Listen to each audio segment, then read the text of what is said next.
Hello YouTube, it's me again. We're here for another video, and in this video I want to talk about my experience over the past 7 days of owning this car. It's actually, I picked it up last Tuesday. Today is April 26th, Tuesday, and it's been exactly 1 week since I got this car. So I wanted to share some thoughts, some of my likes, dislikes, uh just the general overall experience owning this car without a home charger in the New York City metropolitan area. Currently we are at an Electrify America station, and charging at about 115 kilowatt per hour. I plugged it in when the battery was 33%. I plugged it into the charger, but the lady over there charging the, I believe that's the Kia Niro, she accidentally, uh, disconnected me. She swiped to charge her over there, so that disconnected my session. Uh, well, unfortunate, but I helped explain her where the charging numbers are there. If you don't know, at Electrify America stations, the charge numbers are up at the top. It's a little rainy right now, so I can show you when we get out. But before we jump in, I want to show you a couple of things that I noticed. That if you look over here, if it's showing that the battery is cold right there, it's a little chilly. That I've noticed that sign, the snowflake sign, comes on when the battery is a little cold. So we are at 115 kilowatts per hour. I have the accessories on right now.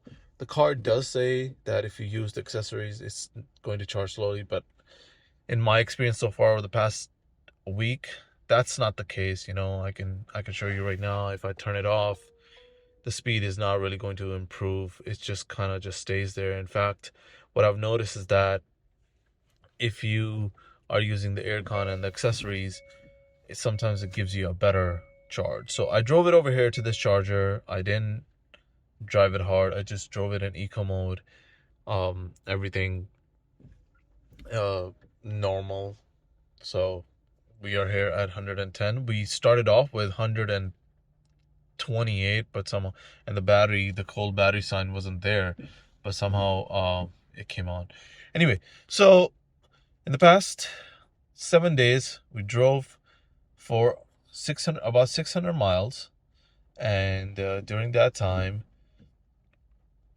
I could show you. You see, 608 miles, and the efficiency that I got on average was about 3.3 miles per kilowatt hour.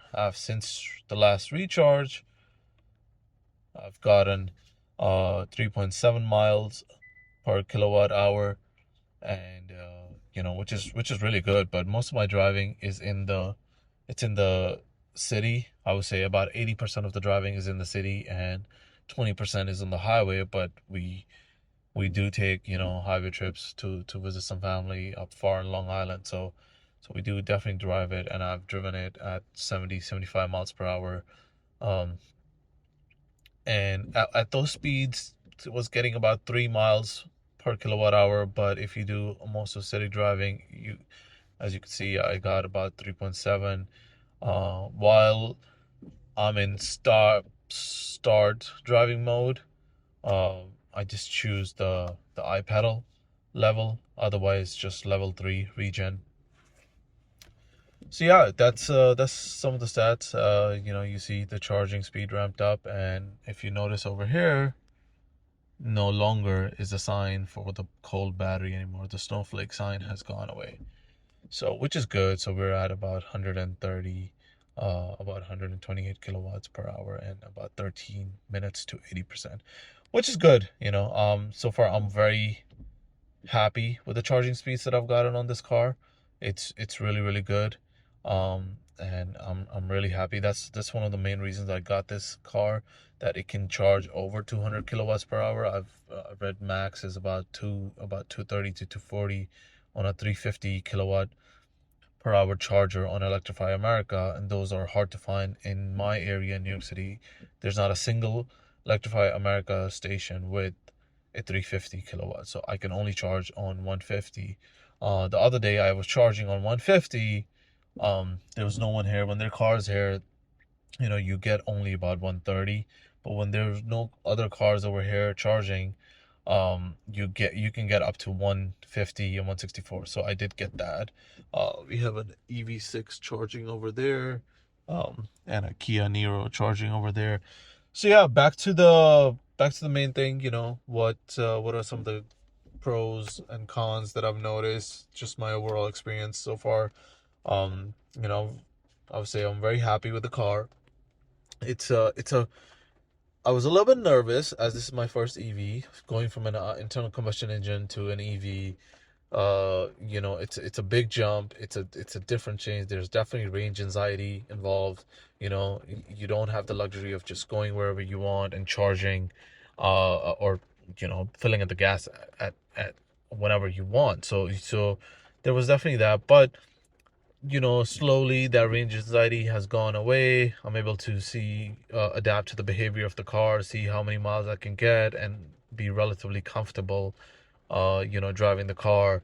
The other thing is that the learning curve on the software is really not there. I think anyone can get into this car and just drive away. Unlike, I think on a Tesla, my friend has a Tesla, and it's not as straightforward, right?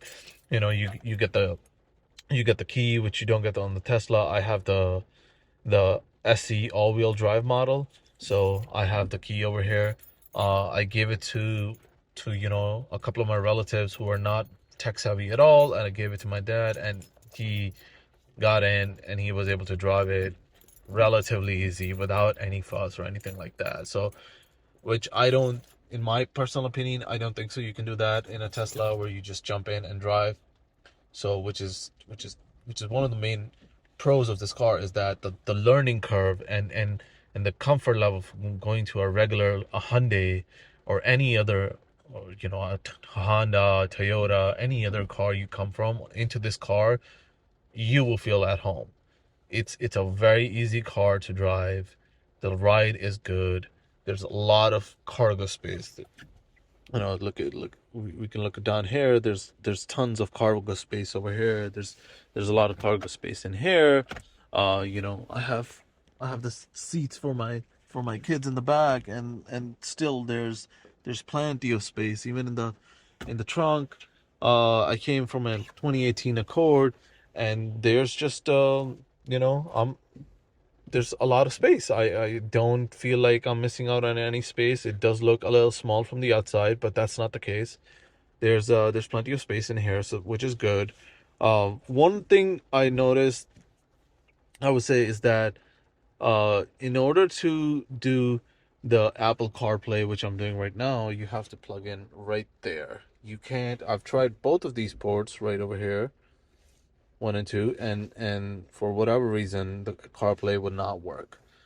So yeah, in to summarize, basically, my experience over the last week is that this is if you are going to come from an internal combustion car and go into an EV, I feel like this is the right car, because you have just a good amount of range. You get, it's rated for EPA, of 256 miles, but I think if I charge it to 100, which I will do in a test, you can get more than that easily. If you're driving within the city on the highway, you can definitely get to about 240 to 250. I've definitely seen some tests to do that.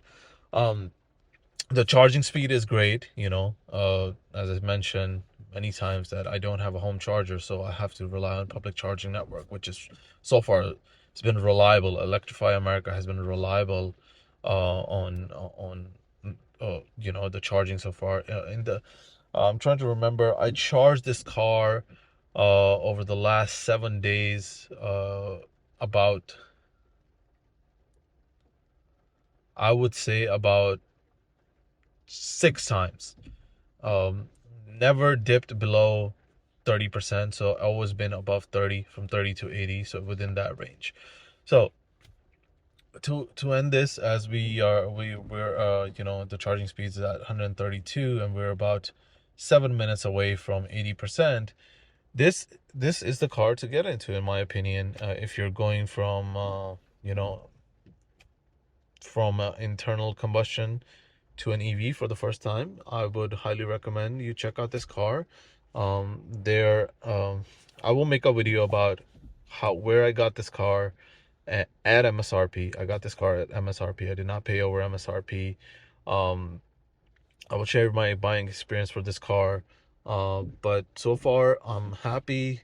You know, I'm going to keep reviewing this car. I will post a video update on after owning this car for 2 weeks and then 30 days, because there's still a lot that I'm learning right now. There are a few things that I'm uncertain about, but for the most part, I'm really happy. And we'll see you in the next video. Thank you for watching.